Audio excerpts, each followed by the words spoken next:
Bonjour à vous. Vous êtes sur ma chaîne Chronique d'une colère ordinaire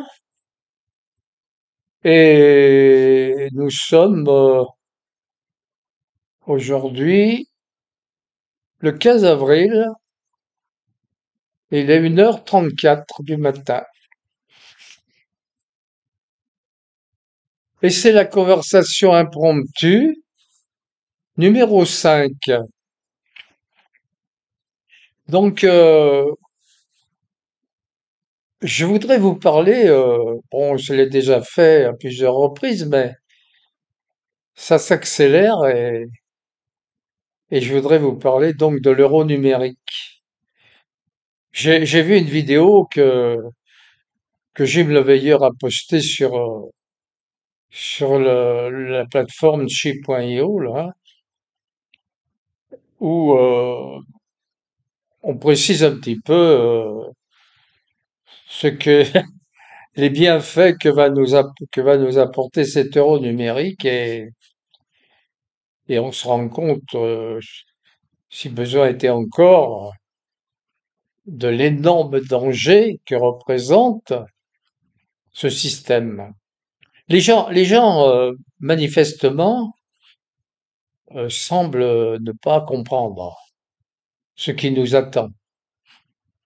Là, je crois que, en fait, c'est l'aboutissement final de tout ce qui a été fait depuis, on peut dire, 5 ans maintenant. Mais bon, pensez bien avant par un plan machiavélique de suggestion du monde occidental, d'asservissement du monde occidental par la caste mondialiste. Et ce terreau numérique, en fait, c'est le point final, quoi. C'est l'orgue, le point d'orgue, où on va être enserré dans les filets de l'euro numérique, de banque centrale, qu'il ne faut pas confondre avec une crypto-monnaie quelconque, hein. La crypto-monnaie, c'est totalement décentralisé. L'euro numérique est centralisé par la Banque centrale européenne, qui aura la main mise sur vos comptes en euros numériques. Bon, au départ, bien sûr, on vous dit ça va pas être obligatoire, on va faire ça sera à l'essai, euh, et voilà. Mais ne vous y fiez pas. Vous savez bien que vous avez bien compris que ces mafieux qui dirigent le monde occidental, et particulièrement la France, euh, avec les gens qu'on a à la tête de l'État, vous avez bien compris qu'ils se feront un plaisir de profiter de ce magnifique outil d'asservissement. Et ils sont en train, ils le disent déjà d'ailleurs, qu'il est prévu une taxe spéciale sur les épargnes excessives, par exemple, que une taxe aussi sur les animaux de compagnie, que les billets de train qui c'était gratuit pour les gens les étudiants de moins de 25 ans seront redeviendront payants à moins que les étudiants s'engagent à ne pas avoir de voiture avant 30 ans. Vous voyez? Qu'est-ce qu'il y a encore? Euh, les contraintes écologiques, par exemple, les contraintes soi-disant de taxe carbone. Si vous avez dépassé la taxe carbone en ce qui concerne vos consommations, par exemple de viande, vos consommations, l'essence pour la voiture, etc. Les virements, je crois que les virements au-dessus de 50 euros, il faudra les justifier. Les virements au-dessus de 1000 euros seront interdits. Enfin bon, vous avez tous les moyens seront possibles. Nous serons pieds et mains liés en ce qui concerne nos moyens de paiement. L'argent que nous aurons gagné par notre travail, eh bien, nous ne pourrons plus en disposer librement. C'est tout simple. Voilà. Il n'y a pas plus simple que ça. Ça sera terminé. Ne confondez pas par rapport à la carte bancaire, ça n'a rien à voir. La carte bancaire, personne ne peut avoir accès à vos comptes, sauf si vous avez un soupçon de blanchiment d'argent. À ce moment-là, l'instance judiciaire est saisie. Il y a toute une procédure judiciaire qui permet une certaine indépendance, quand même, certaine indépendance vis-à-vis du gouvernement, vis-à-vis de l'exécutif. Vous avez encore un semblant de liberté, bien que bon, votre carte bancaire, elle est pistée, on sait ce que vous faites, mais on peut pas vous empêcher de le faire. Sauf si vous êtes rentré dans la criminalité. Mais si vous êtes dans la norme sociale admise, dans la légalité, personne ne peut vous imposer quoi que ce soit avec votre carte bancaire.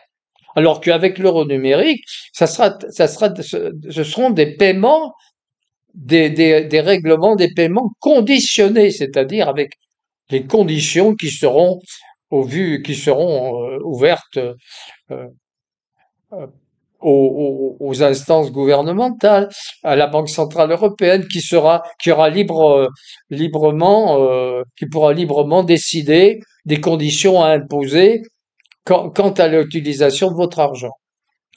C'est un, c'est un, c'est une épée de Damoclès, attention, hein.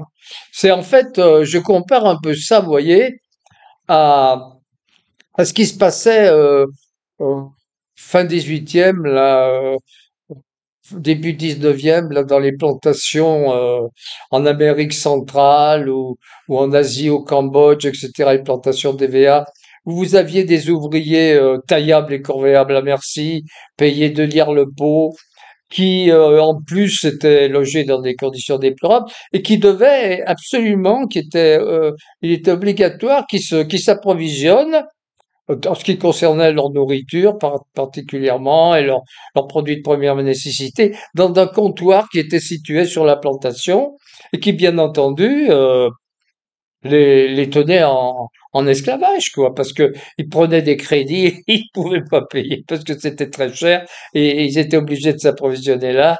Ils avaient des crédits par-dessus la tête. Ils étaient donc tenus continuer. En fait, c'était des esclaves. On les appelait pas esclaves, c'était des ouvriers, mais c'était en fait des esclaves.